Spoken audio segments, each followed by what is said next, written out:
Miller is in the building from The Athletic. I don't know what he's going to write about next, but maybe he'll tell us. He was. Brody, were you in Orlando?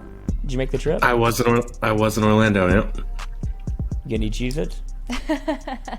I almost tried not to eat Cheez-Its out of principle, and then I got hungry mid-game, and I did eat Cheez-Its. Were they just available? Oh, I'd imagine they were in the press box. Pass Cheez-Its out Oh, everywhere? they were everywhere. Each little like dining table area had like a stack of 12, and then there's like an engraved citrus bowl box that we each get that's like has like citrus bowl and like kind of like a holographic thing on the front. And I'm like, is this a collectible Cheez-It box?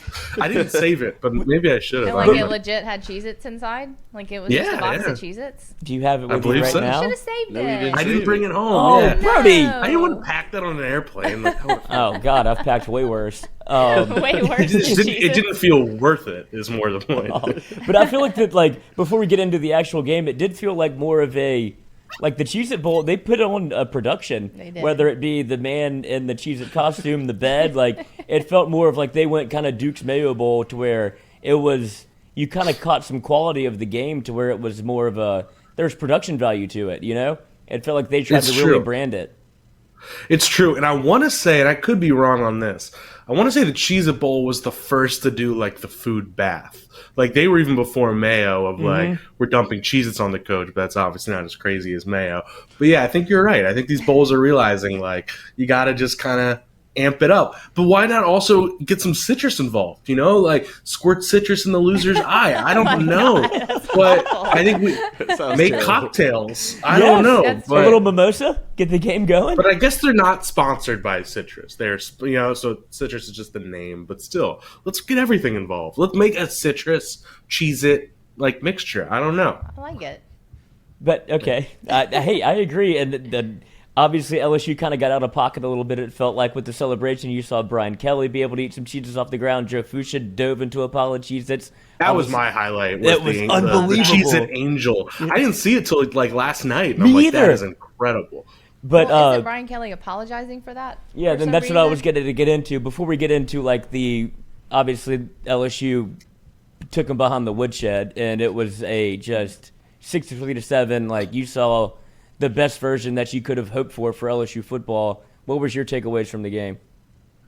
Yeah, to your point, like, it was one of those things where you were expected to go do some variation of that, so you don't want to overreact, but it was impressive to be able to do it the way they did it. I think I was more taken aback by the defense kind of, the 3-3-5 scheme, which I'm not saying it's what they're going to be, but they were just kind of flying around everywhere, regardless of what Purdue's personnel was. Like, Purdue tried to attack you on the perimeter with like some of those passes outs wide, stuff like that. And they swarmed it. Every time a ball was in the backfield, there were like 2 DBs and a linebacker there for a tackle for loss. They were just kind of everywhere. So credit where it's due. I think the defense looked really good. And like, I think that's my main takeaway. I almost wonder if that 3-3-5, like considering you're probably not going to have like an Ojulari level edge rusher next year, and you want to get the most out of Perkins, like I almost wonder if like a 3-3-5 is not a terrible idea to like implement a little bit more next year, but that's ahead of the time. But yeah, that jumped out. And then obviously I think the way Nussmeier and Daniels rotated was just definitely like, okay, this is doable, because both guys do really bring something. And that's what I wanted to get to next is obviously the big conversation in the offseason is going to be the quarterback play. Whenever you see him kind of implement, Brian Kelly, implement both, he's done this in the past tenure at Notre Dame where he's not afraid to like almost make pitching changes. It feels like it's a little bit of a baseball lineup where he's like, I'm not afraid to bring somebody in relief. And he comes out and says he names Jane Daniels the starter after the game, which it feels like Garrett Nussmeier he has to quell him a little bit because of all the rumors and how well he's played in limited action. But he comes out and says that all 3 quarterbacks are expected to remain on the 2023 roster. What do you make of that? Yeah, it's wrestling between these two things of like Brian Kelly's not lying. Like I do believe there's not really a quarterback competition. I do believe Jaden Daniels will be the starter, to open next season. I very much do believe that. And it is worth like remembering, even though yes, it's a bowl and they want to get to 10 wins.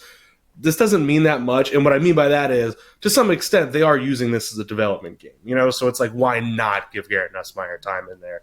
So it's like, we shouldn't view it too literally as like, oh, they're rotating quarterbacks. But yeah, and to your question of do I think all three will actually be there, everything I've been told is that Garrett Nussmeier plans to stay. You know, obviously, but the staff is very much aware of the fact that that could change because they're also understanding that he does have a high stock, that he is, let's be real, already getting phone calls, and he could go. So it's like they're aware he might not be there in a few months, but everything that he has indicated to them is that he wants to be there. Like, he thinks he's the best guy. He thinks he can go win a competition.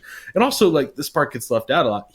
Garrett Nussmeier loves being at LSU. He actually really, really likes it and doesn't want to leave. So I would be shocked if he's gone before spring. Would I be shocked if he's gone after spring? Of course not.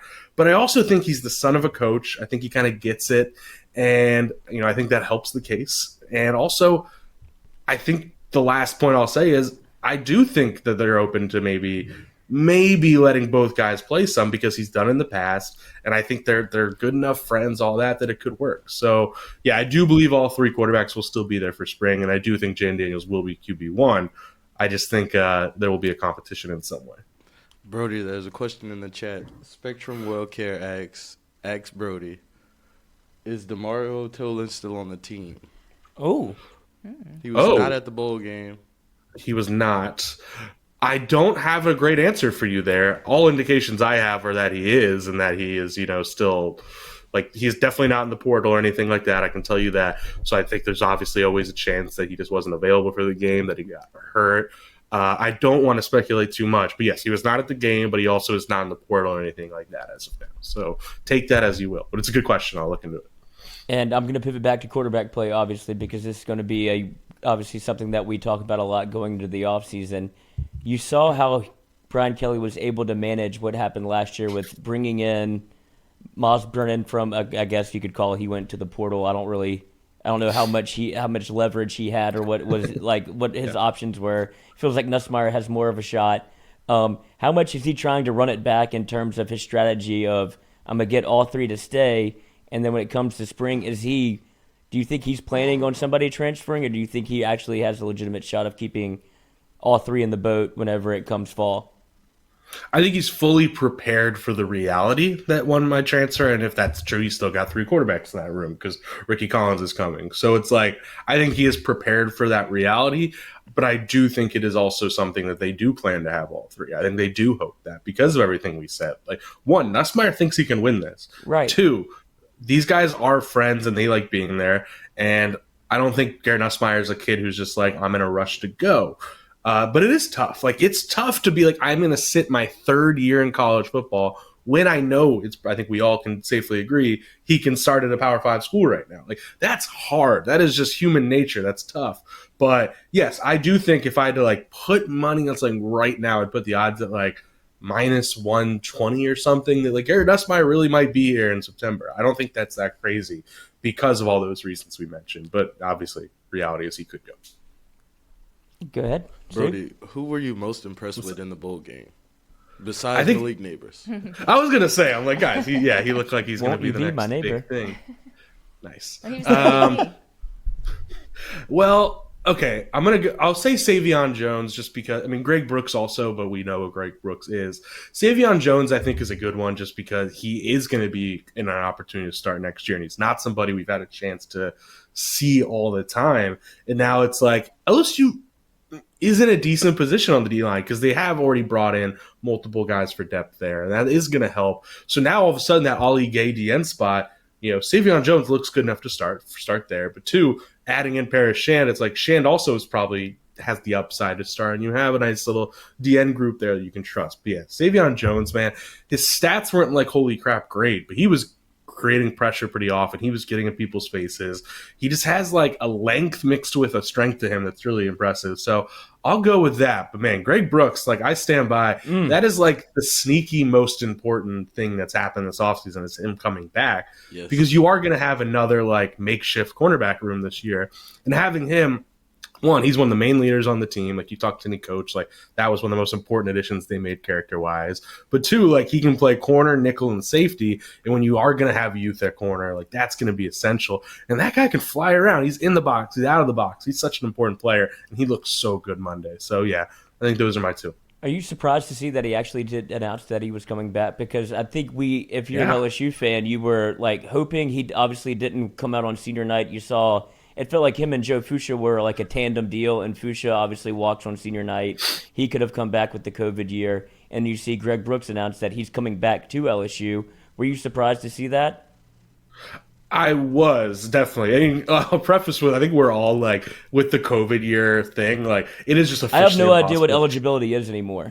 No, I look forward to the day that like no one left was in 2020, so we can try to be better at this. But like, yeah, so I'm almost like I don't cover people leaving the same way I used to, or like who's going to stay, because I don't even fully know. Like, it's like this. He's a 4-year SEC starter. Like, I didn't think he'd be back. Like, but I knew he could, but I just didn't think he would. So yeah, that was a surprise, because it's like, what more do you have to prove?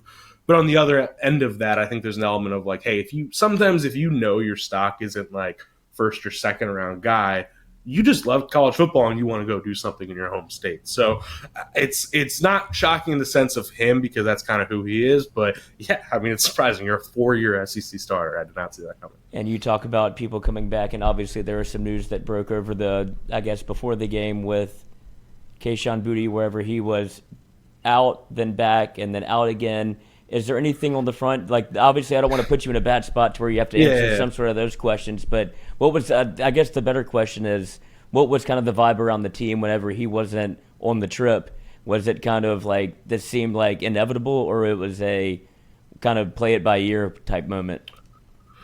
Yeah, definitely. Obviously, I understand the question. And I'll just say, like, I think, the Athletic as a whole, we're kind of just in the stance of we're not going to report on things that are basically rumors as of now. But LSU has, released, basically given their own statement saying that, no coaches, they're coming out strong, saying no coaches were involved in anything of the sort. They are coming out strong, saying Cortez Hankton and, J.R. Belton are going to be on staff next year. Like, so they're taking that stance. That's kind of all I have on that front. With Keyshawn, I think it is just a tricky situation where, just bizarre. It's just a bizarre situation. I mean, I think we all can kind of read between the lines a little bit on a lot of that. I guess it's not surprising just because of the whole last year with Keyshawn Boutte. Mm-hmm. I mean, it has just been a roller coaster in a lot of ways. And it's a tough loss, but also something where, I don't think Keyshawn Boutte falls in the bad kid camp or anything like that. Like, he's not like some massive problem, but I do think he's the kind of, some of his behaviors maybe not what Brian Kelly wants in his program, in terms of just having things that are headlines and things that we're talking about. And you might have seen Brian Kelly, you might have seen Brian Kelly kind of flex a little bit with what he did with Malik Neighbors, having him, run for a touchdown, throw for a touchdown, and catch a touchdown. Yeah. Like, he was like, look, I think we're going to be fine in the wide receiver room. But the way he even said after the game, like, it's his opportunity now, and like, he made a statement, like, he clearly was putting out there, like, see, guys, like, Malik Neighbors. And by the way, I think I wrote this after the game, like, every coach, and Jordy and I talk about this all the time too, and obviously all you guys, like, leading up to the whole season, we all kept hearing like Malik Neighbors might actually be the best receiver in that room. Like, that was such a consistent thing coaches and people and staffers would say. So I think it is, I think there's a little bit of like, see, all you guys been asking me about Keyshawn for all this time. So all anyone wants to talk about, see, Malik Neighbors is a star. Do you find, and it's just a little bit of like a see, I told you, I think, in how Brian Kelly handled it. He reminds me so much of Jarvis, but he's got a little bit more juice that you saw. Like, whenever he took that thing 70 to the house, like, I don't know if Jarvis had that get up and go, but he's so consistent. And to see Malik Neighbors be able to come back, because it's like Malik Neighbors doesn't have like a certain trait that's like, oh, this guy's obviously amazing. He's kind of like this weird, like, he is super fast. He is super great at like these acrobatic catches, but it's a little bit of like, this is just a gritty football player who like knows how to just make stuff happen. There's some element of that, and I think that's a really good comp with Jarvis. Like, Jarvis with maybe more burst. That's not a bad comp. I like that. Brody, we just talked about Greg Brooks being like a surprise coming back. How do you feel about John Emery's draft status or coming back? Where is he leaning these days, or do you have any news on that? For sure. No news, but it is going to be a fascinating one, right? Because it's like, I don't think he has much stock on what he's shown. But at the same time, like sometimes you get to that point in the draft where it's like, it's not what you've shown. It's like, hey, in the 4th round, we know this guy has special talent. Like, why not take this higher than his like play would necessarily suggest? And that guy's been through a lot here, man. Like, probably lost a few years on his life here at LSU. So, like, maybe he wants to. Maybe like you will never blame him for being like, I just need to go try and figure this out. Like, I don't know if I want to spend year 5 at LSU. I'm never gonna begrudge a guy for that. Wait, would it be year 6? 19, 20? Yeah. See, COVID. No, be year 5. Okay, jeez, yeah. See, and Todd Harris is coming back. Yep. Don't even. Todd Harris was like a redshirt sophomore when I got here. Like, it's wild. But yeah, so I think John Emery's going to be a fascinating one because it's like not a guarantee he's RB1, and I don't know. I'm not really answering your question at all, but I will be really fascinated to watch. And to continue on the running back front, do you think that that's maybe a reason why you saw so much? I don't want to say so much, but you saw Derek Davis. Whether he was in the portal, now he's out the portal. Well, I don't know if he's still in or out, but he's able to get some touches at the running. Yeah, but he's able to get some touches at the running back front, and it seems like maybe LSU is trying to put a contingency plan together where you see Armani Goodwin's hurt, Williams has surgery. Like, they're trying to find some sort of consistency at the running back position. You bring in 2 freshmen. So does Derek Davis kind of find himself at like almost with a seat at the table? It's possible. First off, forgive me if you can't tell. I have a wild hair over here that I saw you go for that. Yeah, yeah. It's just all over the place. I'm like, what the hell? But yeah, so Derek Davis is still in the portal, and I do think that one fell more in the camp of LSU being like, there's probably just a healthy, like, unantagonistic conversation of, hey, you probably want to prove yourself to teams, and LSU needs more running back, like people in the room for the bowl game. But why not have a best of both worlds thing and you kind of decide what you want to do? I think that's probably more where that falls into. I think Shane Beamer also talked about like guys in the portal wanting to play, and he's like, absolutely. So I think that's more there. But LSU absolutely would like to keep him. I mean, we saw the way Brian Kelly talked about him, and I want to say in November, like they really like what he can be as a running back, and he did show it. It's tough because LSU is in good shape at running back, right? It's like this year was so strange because so many guys were always hurt that you had multiple weeks where there were only 2, and that's not good. But on the other hand, like if you are making a depth chart going into next year, even if Emery's hypothetically gone, like Josh Williams is a no-brainer starting running back. Armani Goodwin is also a no-brainer 1 or 2 running back. And then you have the 2 true freshmen coming in and all that. So it's like you're not hurting there, but yeah, I think you would really like Derek because Derek Davis brings some. I mean, that guy's got some got ability. Juice. He got some juice, man. He runs like a safety. He really does run like a safety. So yeah, I think they would love to bring him back, but as of now, I think he's still in the portal and could very well leave. Brody, someone in our chat has a question about Seven Banks. I was wondering about him too. They want to know is he healthy enough to lock down a corner spot? Yeah, so that's obviously going to be something to keep following.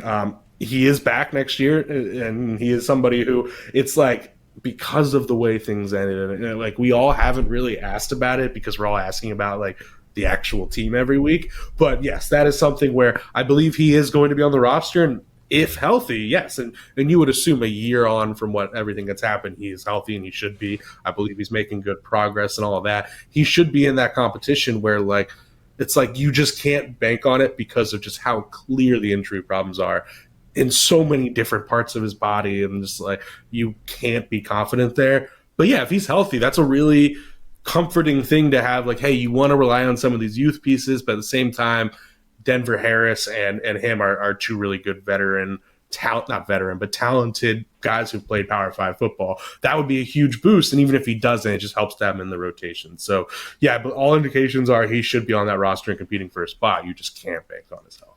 Bank. Nailed it. I was going to let that slide, dude. Brody, this might be more of a Shea Dixon question, but I'm going to ask you. You might be inside the transfer portal. I'll do a Shea impression. Shea is. Ohio State DB Kylan Johnson entered the transfer portal yesterday. He played at DeSmet High School where Robert Steeples and Makai Wingo came from. So people are wondering if LSU is going to pursue him in the near future. Should I do a Shea impression? Like, yeah, man. Like, no, I don't really have a good Shea. That's a good question. Brody the Power. I really just did, yeah, man. Yeah. But no, I don't have any information there. That is probably a bit more of a Shea question. But at the same time, I absolutely do know they would like to add another corner. And I do know that Robert Steeples, we have seen at least on 3 different players, very much uses DeSmet connections to pursue people. So I will not pretend I have information on him specifically. I can tell you for people in the program, they would like to add another corner. So at least there's some reporting on that answer, right? But yeah, I don't have anything firm on him specifically. Is that anything? Anybody else have a question? You got any questions? Brody. I like Brody? you guys hosting. You're killing it. Thank I love you. it. We Oh appreciate no, it. we don't like the compliments. We don't want the pats on the head, dude. I'm just over here. I just got here. Thanks for joining us, Brody. That's Lloyd Brody. didn't even want to sit in the chair. Brody No, I Miller. was on the other side.